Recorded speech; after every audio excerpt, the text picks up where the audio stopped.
previous international, no other cup final, indeed nothing Wembley ever staged, matched the glamour of this event, the final of the World Cup.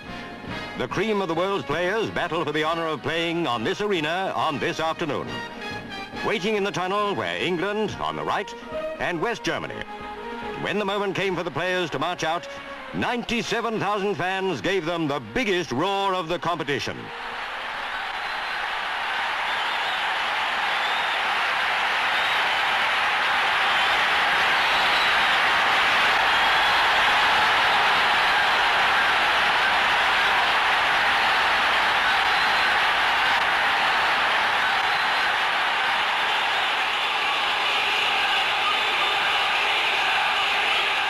Bobby Moore and Uwe Seeler were out in the middle exchanging international compliments and meeting the referee, Dienst of Switzerland.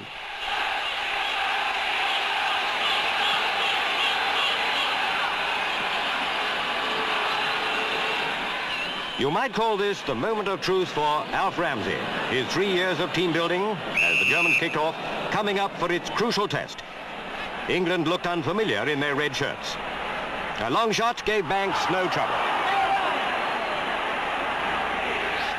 And what a test for the 22 star players, 90 minutes away from the game's highest glory or defeat. In possession was that all-round player, Sigi Heltz, moving into a position spelling danger for England. Banks alert as usual. The West German attack had bite and purpose. On they came again. An English defensive lapse gave the ball to Haller, and that was it.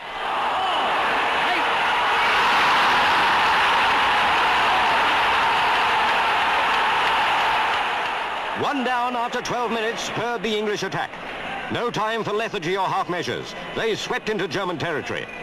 Tilkowski cleared, only to put Bobby Charlton in possession. Another fine save, but there was no stopping England. This time a chance came to West Ham's Geoff Hurst. It's the equaliser!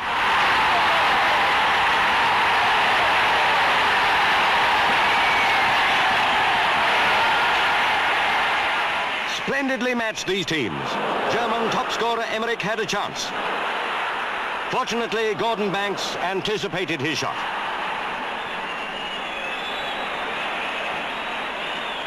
England piled on the pressure. Bobby Charlton inspired a movement which, with just a little more luck, could have put England in the lead. A big sigh of relief for West Germany when the ball was clear. Play was faithfully reflected by the score, 1-1 at half-time. A brief let-up in the tension came as welcome relief for both English and German supporters.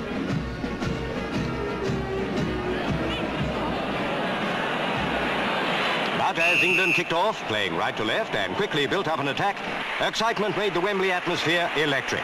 England had to score. And if the prayers of millions could inspire them, surely a goal was not far off.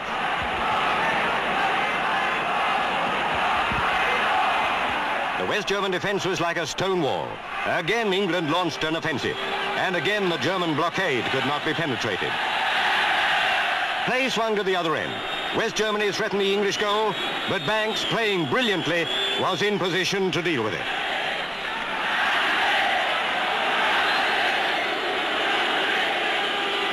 The ball goes to Bobby Charlton. Charlton to Hunt on the left.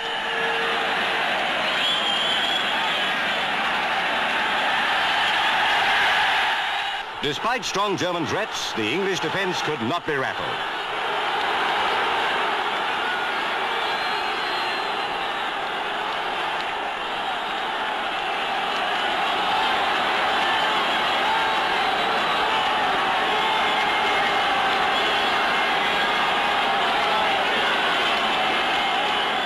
It's there! Peters has scored!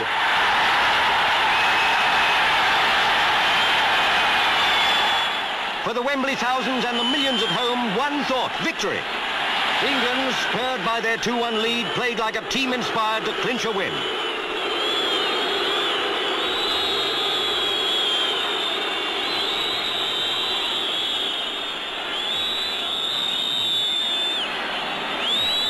In the dying minutes of the match, the jubilant English supporters' nerves were strained to breaking point. The World Cup was within England's reach. If only they could keep the lead for a few desperate minutes against the West Germans. Now a team playing their hearts out to keep in the running.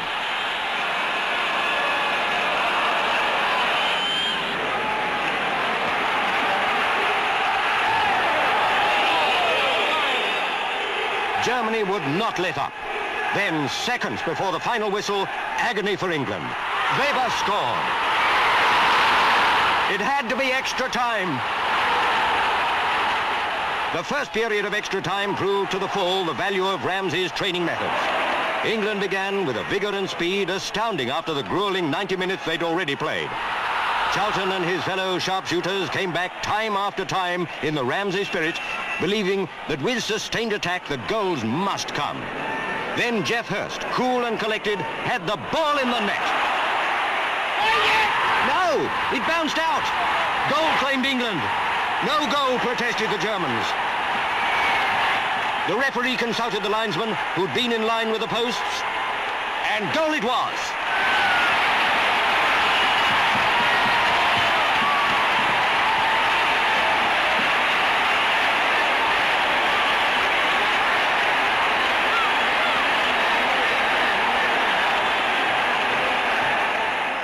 England led again, 3-2 now. And in spite of a German attack early in the final period of extra time, Bobby Moore's men had thrown off all signs of tiredness. It was West Germany who were now noticeably the slower team.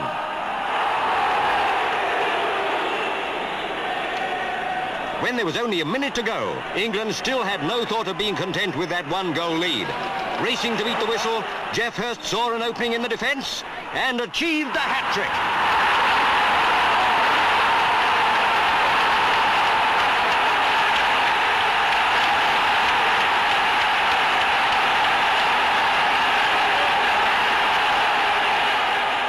Jimmy Greaves, out of the side through injury, set the example to the other reserves by congratulating the victorious players.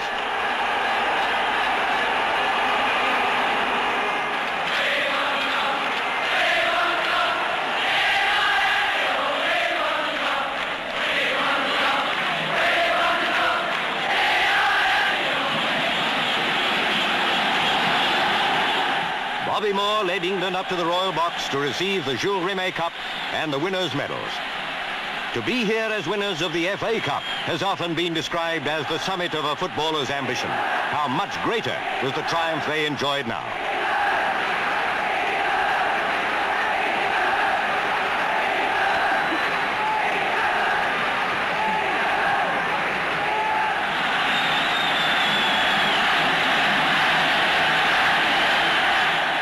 Three years ago, Alf Ramsey set out on the hard road that led to the World Cup. Only the optimists thought he could possibly succeed. Certainly not West Germany, whose team now ran a lap of honour. They were very sporting losers. But it was England that the whole world of sport was now cheering.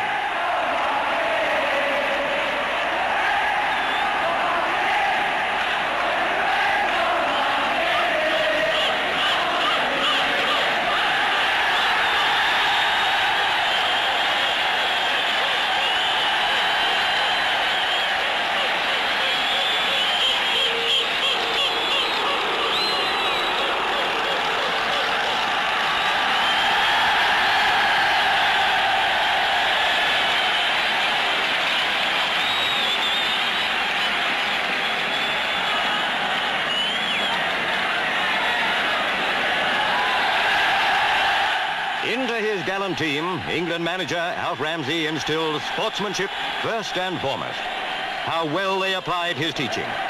May we, in 1970, be represented by a team of sportsmen as good as these winners of the World Cup.